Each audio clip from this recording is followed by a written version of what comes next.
नमस्कार, आप देख रहे हैं सिटी पोस्ट लाइव और मैं हूं आपके साथ आर्या चतुर्वेदी।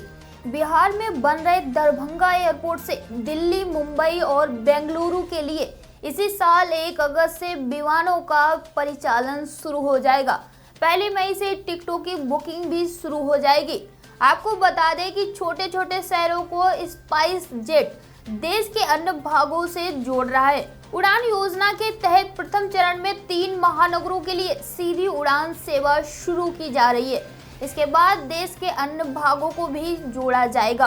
खास बात यह है कि विमानों में पहले 40 यात्रियों को मात्र 3,000 रुपए के दर से टिकट की सुविधा उपलब्ध होगी। इसके बाद टिकट के दर ऊपर नीचे हो सकते हैं। इसके साथ ही आपको बताते चले कि जेडीयू के राष्ट्रीय महासचिव संजय झा ने कहा कि उड़ान योजना के तहत दरभंगा और पूर्णिया का चयन किया गया, लेकिन पूर्णिया का काम अभी तक शुरू नहीं हुआ है। यह सुखद है कि दरभंगा में तेजी से इस दिशा में काम चल रहा है। कुछ नेता इसे चुनावी स्टंट की संज्ञा दे रहे थे। उन्हें एयरपोर्ट जाकर काम को देखना चाहिए। वह दिन दूर नहीं जब दरभंगा से लोग उड़कर चंद घंटों में महानगर पहुंच जाएंगे। तय समय सीमा के भीतर एयरपोर्ट से विमानों का परिचालन शुरू होगा। उन्होंने कहा कि तय समय सीमा के भीतर एयरपोर्ट से विमानों का परिचालन शुरू होगा। इसके साथ ही हम आपको बता दें कि हमारे सीनियर कोरेस्पोंडेंट आशुतोष झा ने दरभंगा एयरपोर्ट को लेकर जेडीयू के राष्ट्रीय महासचिव संजय झा से बात की। तो आइए दिखाते हैं कि क्या कुछ कहा संजय झा ने। एयरपोर्ट का उद्घाटन हुआ, शिलान्यास हुआ, खुद मुख्यमंत्री ने किया, उसमें सुरेश प्रभु भी थे, आप भी थे उस सभा में। मैं विवाद की बात नहीं करता हूँ, वहाँ पे क्या हुआ क्या नहीं हुआ। शिलान्यास हुआ, आपने कहा कि जल्द ही उस पर उड़ान भी भरेगी स्पाइस जेट और तमाम जो बाद में जो बाकी विमान से आएंगे। तो कब तक ये मतलब वहाँ से उड़ान भरना शुरू हो जाएगा? देखिए, एक साथ दरभंगा और पूर्णिया हुआ था उड़ान स्कीम में। पूर्णिया में बहुत एक्टिविटी नहीं हो पाया है अभी। दरभंगा में सब कुछ सैंक्शन होके और दिसंबर में ही सुरेश प्रभु जी और नीतीश कुमार जी जा कर के उसका शिलान्यास किए और वहाँ काम शुरू हुआ।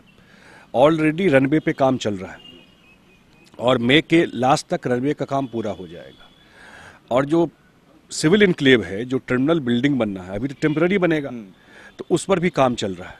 तो मई के लास्ट तक सारा काम कंप्लीट हो जाएगा और जून में, अब वो तो एलायंस वाले डेट अपना तय करेंगे, जून से वो फ्लाई करने के लिए तैयार हो जाएगा। तो जून से वहाँ शुरुआत हो जाएगा। और लैंड एक्वायर करके देना था बिहार सरकार को सिविल इनक्लेव के लिए, एयरपोर्ट अथॉरिटी को, क्योंकि वो एयरफोर्स का बेस है। तो लास्ट वीक 7-8 दिन पहले कैबिनेट से जो लैंड एक्वायर होगा उसका पैसा भी रिलीज हो गया। मैं ये सवाल आपसे पूछने वाला था, क्योंकि एक आरोप लगा था मुख्यमंत्री नीतीश कुमार पर और आप पर भी लगा था कि जो लैंड एक्वायर की जो अधिग्रहण का प्रोसेस है वो बिहार सरकार जमीन लेके दे नहीं रही है। तो ये आप एक बड़ी खबर दे रहे हैं। आरोप लगाने में क्या लगता है, फैशन है। लेकिन आप ये बताइए ना, कितनी बड़ी उपलब्धि है। पटना के बाद एक गया में है, उसके बाद दरभंगा में फंक्शनल एयरपोर्ट इसी साल शुरू हो रहा है। मैं आग्रह करूंगा जा करके एक बार जरूर आप एयरपोर्ट पे उस काम को भी शूट कीजिए, जाकर देखिए जो रनवे पे काम हो रहा है, जो सिविल इनक्लेव में काम हो रहा है। अब बिहार सरकार ने कैबिनेट से, अरे करना सरकार किसकी है, यहाँ भी एनडीए की सरकार है और दिल्ली में भी नरेंद्र मोदी के नेतृत्व में एनडीए की सरकार है। तो वही ने स्कीम दी है, उड़ान स्कीम, कि कांग्रेस का दिया हुआ है उड़ान स्कीम, कि हवाई चप्पल वाला भी प्लेन में चढ़ेगा। यही ना है स्कीम जो जेटली साहब का आया था या मोदी जी का आया था। बाइट रेट भी कम होगा। उड़ान स्कीम के एयरपोर्ट में जो रेट है टिकट का, वो नॉर्मल एयरपोर्ट से कम होगा। AC 2 और AC 1 में जाते हैं, उसके आसपास ही प्लेन का टिकट भी होगा। अब आप इमेजिन कीजिए, तो ऑलरेडी लैंड एक्वायर करने का पैसा दे दिया गया, आइडेंटिफाई कर लिया गया। अब लैंड एक्वायर की प्रक्रिया शुरू हो जाएगी। वहाँ पर लैंड एक्वायर करके एयरपोर्ट अथॉरिटी को दे दिया जाएगा और ये लैंड ट्रांसफ़र हो गया ऑलरेडी। तो ये जो भी वहाँ सरकार को करना था सारा काम हो चुका है। अब एक एयरपोर्ट बनने से दरभंगा में, अभी पॉलिटिकल बात मैं नहीं कर रहा हूँ, आप देखिए कि एयरपोर्ट और एम्स, ये दो चीज आ गया ना दरभंगा में।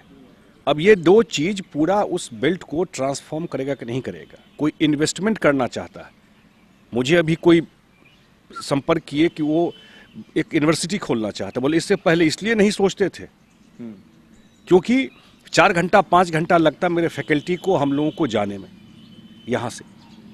अब क्योंकि वहाँ लैंड करेंगे तो इन्वेस्टमेंट के लिए भी एटमॉस्फेयर हो गया।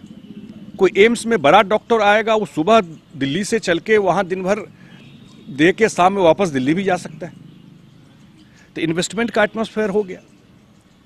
कोई बड़ा यूनिवर्सिटी खोलना चाहे, कोई इन्वेस्ट करना चाहे, तो एयरपोर्ट और एम्स पूरा दरभंगा को और पूरा मिथिलांचल के इस एरिया को पूरा बदल देगा। हालांकि संजय झा ने प्रधानमंत्री नरेंद्र मोदी की इस योजना को सुपर सक्सेस बताया है।